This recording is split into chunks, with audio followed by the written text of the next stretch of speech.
Hello? Good morning. My name is Glenn. I am calling from the Goldfish Incorporated. May I speak to Miranda Cunningham? She's not in at the moment. I'm a colleague. What can I do for you? We are a company that provides interim jobs. We have over 250,000 registered candidates covering all kinds of jobs. Sorry, I don't understand what this has to do with me. We understand that you are planning to open a new office in Glasgow, right? Yes, that's correct. So you will need new personnel. Sure. As you know, newspaper advertising can be a slow and expensive process.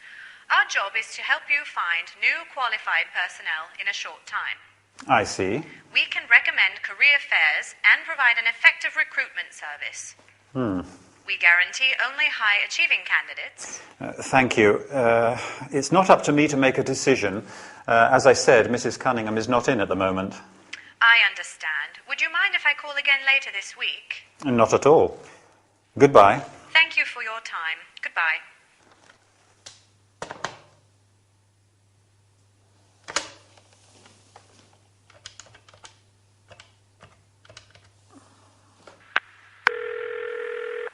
Hello, the Sentinel. How can I help you? Yes, I'd like to place a job ad in your newspaper. Hold the line, please. I will put you through to Mr. Finder.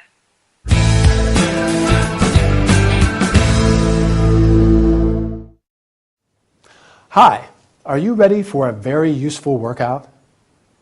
We are going to talk about selling on the phone, job offers, and so on. Quite an interesting subject, right? Today we are going to learn about specific phone language, job-related terms and verbs, offering services.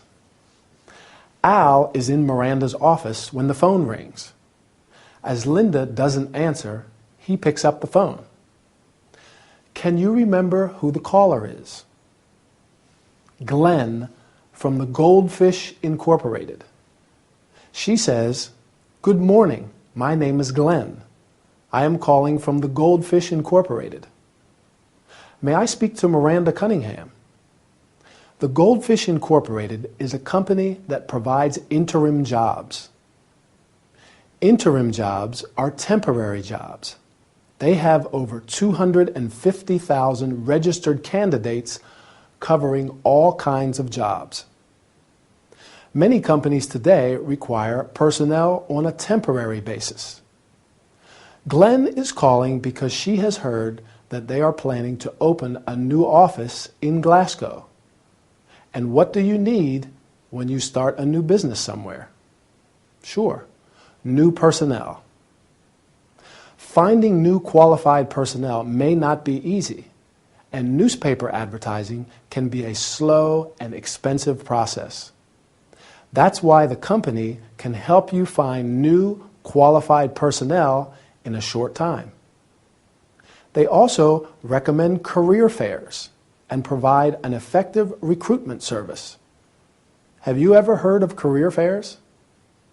A career fair or job fair is an opportunity for employers, recruiters, and potential employees to meet. As sometimes companies may find low-quality applicants, they guarantee only high-achieving candidates. High-achieving candidates means people who have a lot of potential and capabilities. As Miranda is not in, Al cannot make a decision. The employee asks, "Would you mind if I call again later this week?" Finally, she thanks him and says goodbye. "Thank you for your time. Goodbye." After that, Al decides to call a newspaper and place a job ad in a newspaper. Ad is short for advertisement. Do you think it is a good idea? While you are thinking about it, I'll be off, as our lesson is over. Keep practicing your English. Goodbye.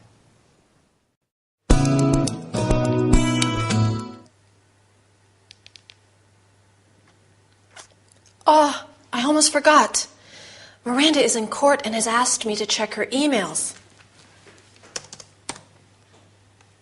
Okay, Miss Adams. Dear Mrs. Cunningham, I wish to inform you that another unpleasant event has occurred and... Let's see, this one. Hi, Miranda. I would like to know the dates and location of the conference on bioethics and health law. Thanks a lot, Janet. Send email to Janet as soon as possible. Oh, help. I have to send an email to all the colleagues. I must tell them that there will be no internet connection from 10 to 12 today. Subject: internet connection failure. Dear colleagues, I am writing to inform you that due to technical problems, there will be no internet connection from 10 to 12 this morning. Let me apologize for the inconvenience. The IT department has guaranteed that by 12, everything will be back to normal.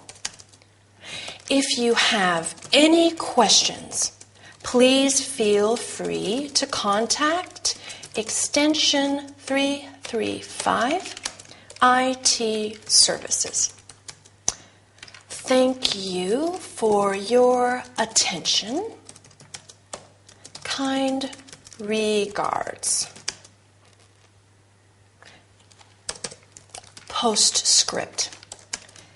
I know you are going to hate me. 2 hours without the internet.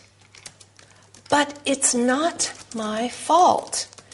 I am just a personal assistant, and there's nothing I can do about it. Lots of kisses. Your friend, Linda. I'm afraid I can't send it like this. Okay, let's write something serious. Miranda would kill me if I sent something like this.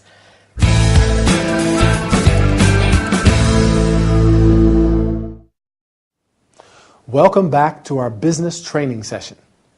Today, our workout is about one of the most common forms of written communication. Can you guess? Emails, right. We are going to learn about email structure, the subject line, the salutation, the body of the email, the conclusion, and finally the close. Miranda is in court, and Linda has to check her emails, that is, to read them. You can write, reply to, and send emails. Emails have a precise structure. These include the subject line, where you state briefly what the email is about. Linda has to send an email to her colleagues to inform them that there will be an internet connection failure for some time. The subject line of her email is internet connection failure. If you are writing an email to ask for information, the subject line may be inquiry. If it's about an order, it may be order number 4457FG and so on.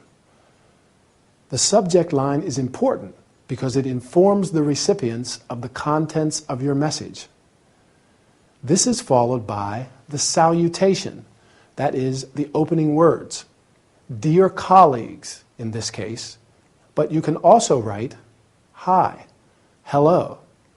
The salutation is followed by the body of the email. This section can start in many ways. I am writing to inform you. I wish to inform you. I would like you to know. And when it's a very short message, just a quick note too. After the body of the email, there is the conclusion. Thanks for your attention. In other cases, you may use looking forward to your reply. Hope to hear from you soon. And please write soon. Finally, the close. Do you remember what Linda wrote? Kind regards. Can you think of other ways of saying that? I'll help you. Yours sincerely. Yours faithfully. All the best and best wishes. With my best wishes, I'll say goodbye now as our workout is over. I'll meet you soon for another training session. Adriana, have I told you about the photos for the magazine? What photos? What magazine? A magazine wants to take some pictures of my coffee bar for a series of articles called Secret London. Wow, that's wonderful. Yes, it is. They want to publicize the coffee bars where you can drink a cup of coffee in peace and quiet. Huh, good idea. They will use photographic models in the pictures. Imagine what great publicity it will be for my business. Indeed. Maybe it won't be so secret anymore. Maybe they will want to take pictures of me as well. They may even ask me to be in an advertisement. Why not? I'm only afraid that I won't be photogenic. Oh, I can help you if you want me to. A close friend of mine is a model. Wonderful! I would like to look charming. Oh, no problem. You can flutter your eyelashes like this. This is very appealing. Uh-huh. How can I show surprise? You can raise your eyebrows. Like this. Huh? And when I get indignant? Twitch your nose. Good.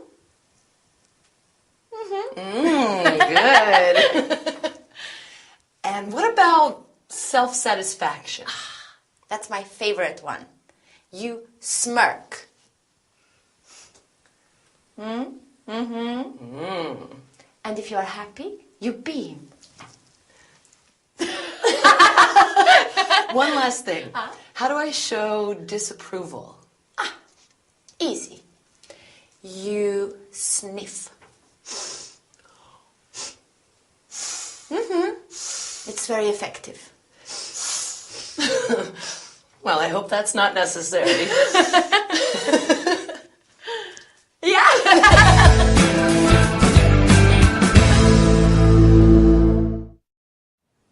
Hi, everybody. This is going to be a very special workout. Not very tiring, but extremely useful. Today, we are going to talk about body language and facial expressions in particular. We will learn how to be charming and attractive, to show surprise or shock, to express nervousness, to show self-satisfaction and happiness, and lastly, to show disapproval. As you have seen, Emily is given a unique opportunity. A magazine wants to publish a series of articles about Secret London, and they plan to talk about her coffee bar too. As with every magazine, photos will be included in the article. How does Emily feel about it? She is very excited, but a bit worried as well. In particular, she is worried that she might not be as photogenic as she would like to be.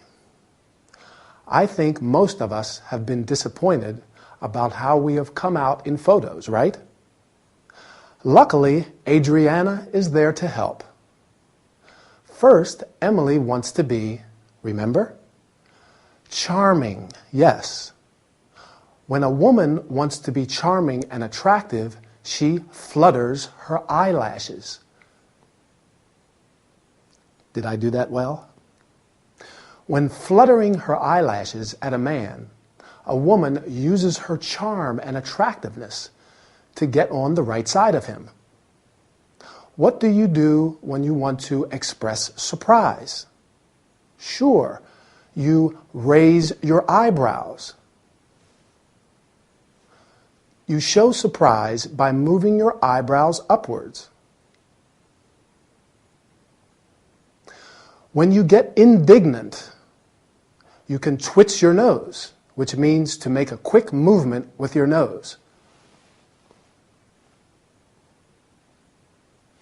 For example, she twitched her nose like a rabbit.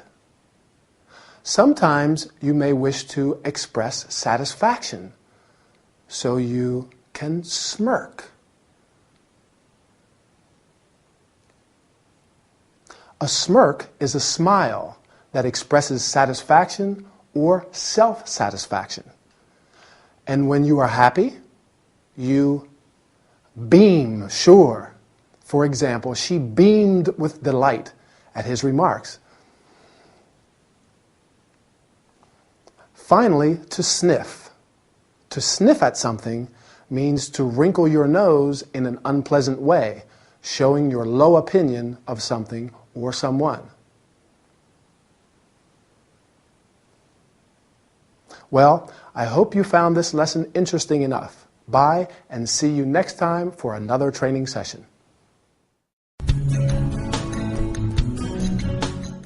Felicity, you look great today. Come on, Felicity. I can't believe you haven't got a host of admirers. I have a host of people that get on my nerves. Get on your nerves? How come? Yes. They think it's good to keep me up to date with all the latest bad news. I see. Luckily, I do not know many people. Maybe you could make some new friends. To hear some more bad news, no thanks. Felicity, Yes. have you ever tried doing some yoga? Yoga? No. I think yoga could really help you. How? Yoga promotes health and happiness by working on the mind, body, spirit. You will start by asking yourself some really important questions, such as, am I satisfied with what I'm doing? I don't have to do yoga to know that. Yoga teaches you that happiness does not depend on external events. What does it depend on then? It is a completely new perspective. You learn to be happy now, to turn despair into joy. That's really hard to believe. The main form of yoga practiced in the West is Hatha yoga. Hatha yoga? Yes, it involves yoga postures and breathing exercises. Postures? There are a lot of yoga postures. Dog and cat, the cobra, the locust. Dr. Fraser, I don't think yoga would be good for me. I'm scared stiff of exotic animals. Felicity, but these are just the names of the different postures.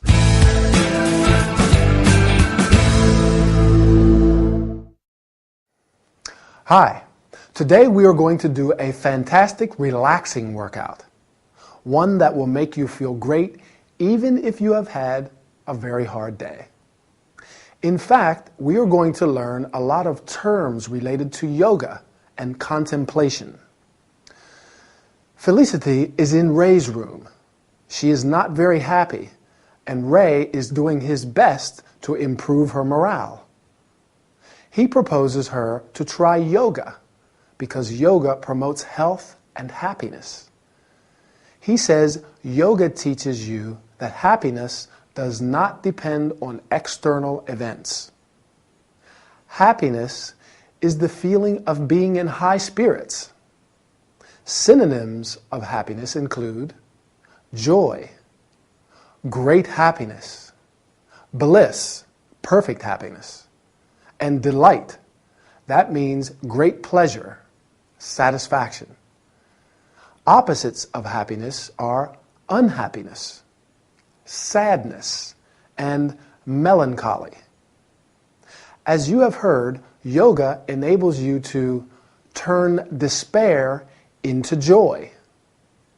Despair is a feeling of hopelessness or desperation. When you are quite happy, you can say, I am very pleased, and I am glad. When you are very happy, you can say, I am extremely happy, absolutely delighted, or absolutely thrilled. Opposites of happy are unhappy, sad, or disappointed. When you are very sad, you can be very unhappy, desperately sad, very depressed, and miserable. I would say that Felicity is desperately sad, very depressed, and miserable. Don't you agree? Yoga may be useful for her. Ray says that Hatha Yoga, the main form of yoga practiced in the West, involves yoga postures and breathing exercises. Posture means a position of the body.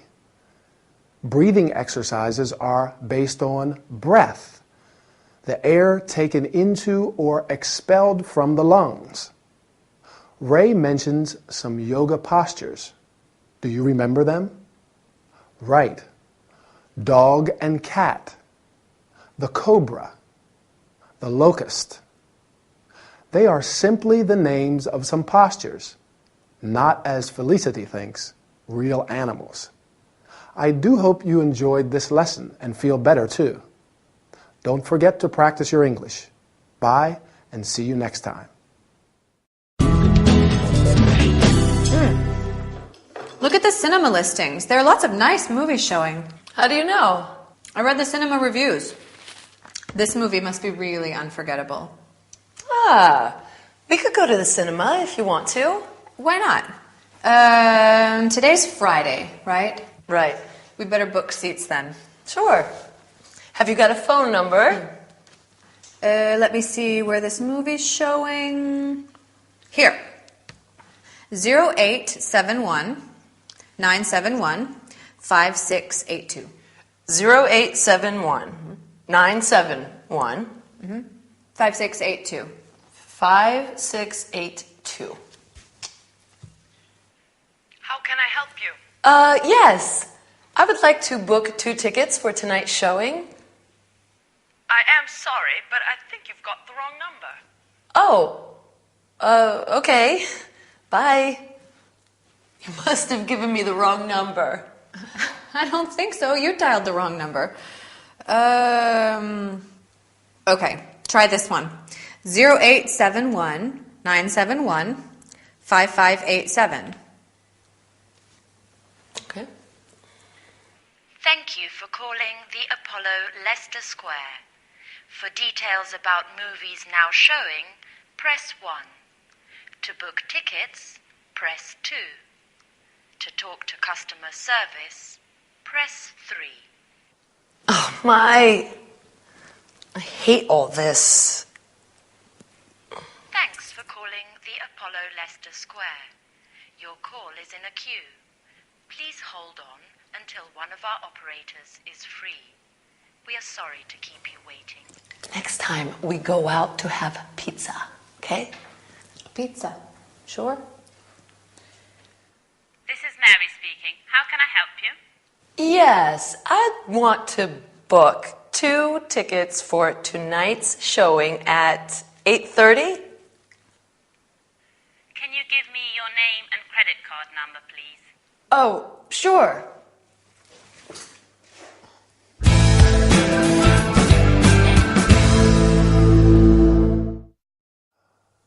Hi, everybody. Our workout today is going to be very pleasant. In fact, we are going to the cinema. You like going to the movies, don't you? However, sometimes you may have to book the tickets by phone, and that's not always easy. We will learn about how to book tickets by phone, how to say that a phone number is wrong, and about telephone messages. Lucy and Emily have decided to go to the cinema. Lucy has seen the cinema listings. That is, the list of movies that are showing. She reads the cinema reviews or comments on the movies. As there is a nice movie showing, they decide to go. But it's Friday, right? And it's better to book the tickets beforehand. Lucy finds a phone number, and Emily makes the phone call. Unfortunately, she dials the wrong number, and the person who answers says, "I am sorry, but I think you've got the wrong number." Sometimes you may want a specific person. So the answer could be, "I am sorry, there's nobody of that name here." Fortunately, Lucy finds another number. This time there is a recorded message. "Thank you for calling the Apollo Leicester Square. For details about movies now showing, press 1. To book tickets, press 2. To talk to the customer service, press 3. Since there is not always someone on the other end, it is important to learn to understand phone messages. When Emily dials the number, there is another recorded message. Your call is in a queue. Please hold on until one of our operators is free. We are sorry to keep you waiting. You can also hear, we are experiencing an unusual volume of calls. Please hold the line. Or, all the lines are engaged at the moment. Your call is in a queue. Please hold on and your call will be answered as soon as possible. Finally, when she has lost all hope, Emily is able to speak to an operator and book the tickets. Obviously, if she finds her credit card, what do you think? I do hope she finds it and that they will be able to do what they have planned. By the way, I am going to the cinema too tonight. It's a very scary horror movie. I'll tell you about it next time. Bye. Would you like something to drink? Yes, sure. I'd like a natural fruit drink if possible. Gin and tonic for me. Okay. You are from Australia, right? Yes, I am. I'm going there in a couple of months. Do you have any recommendations on what I should see? Sure. I'm from Sydney. Sydney is Australia's largest city and a real cultural melting pot. Interesting. There is a lot to see, but there are some places that cannot be missed, such as the harbour, the Opera House, the historically important area of the Rocks, and the World Heritage Blue Mountains, not far from Sydney. I could lend you a travel guide of the city if you wish. That would be great. But the most important thing is not to miss a party on top of a skyscraper. The view of the city and its harbour is breathtaking. Are you ready to leave? Sure. I have even bought a new camera for the occasion.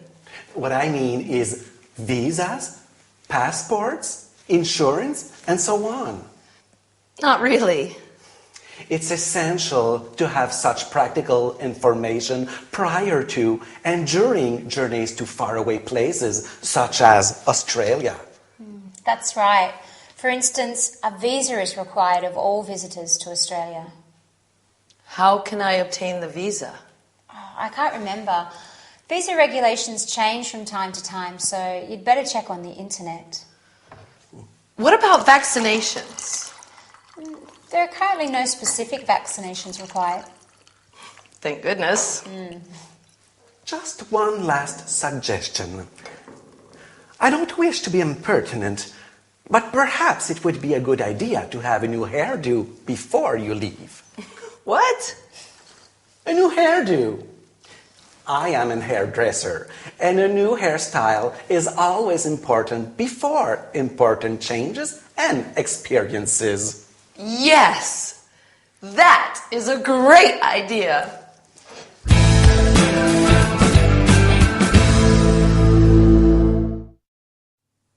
Hi, are you ready for another workout with me, Anthony? I hope so, because today we're going to travel to a faraway country. How exciting. We're going to learn about talking about places of interest, practical travel information. Emily is about to go to Australia. Since Chloe is from Sydney, she provides some information on places that cannot be missed, that she must see, such as the harbor, the opera house, and so on. Along with these places, she recommends, do you remember what?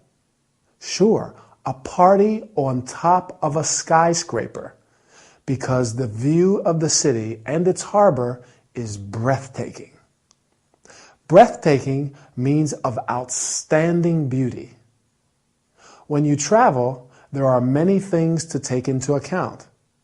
One of the most important is practical information.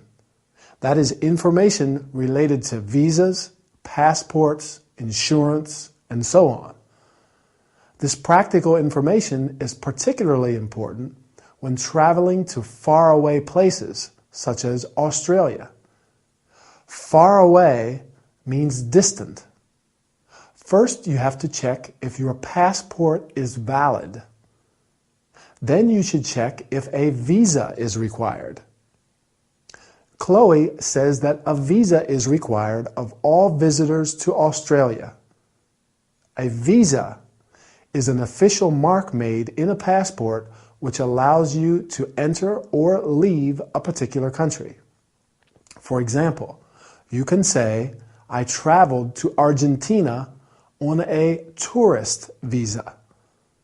There are two main kinds of visa, a tourist visa and a work visa. A tourist visa usually lasts for a few months, while a work visa lasts longer, but it is much more difficult to obtain. Visa regulations change from time to time, so you'd better check on the internet. It is indeed wise to check the internet for visa and other types of regulations as well. Another very important aspect to take into account is health information.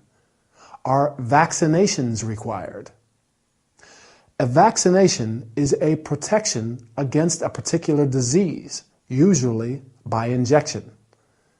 Indeed, the authorities may not let you enter a country if you haven't had the required vaccinations. And that would be most upsetting, don't you agree? Luckily, there are no specific vaccinations required. So, according to Mr. Little's opinion, the only thing Emily needs is, remember? Sure, a new hairdo. That is the style of a person's hair. Hairdo is a term especially used for women. Well, I can't go to Australia, and I'm not going to go to the hairdresser, but I am going to the barber shop to get a haircut.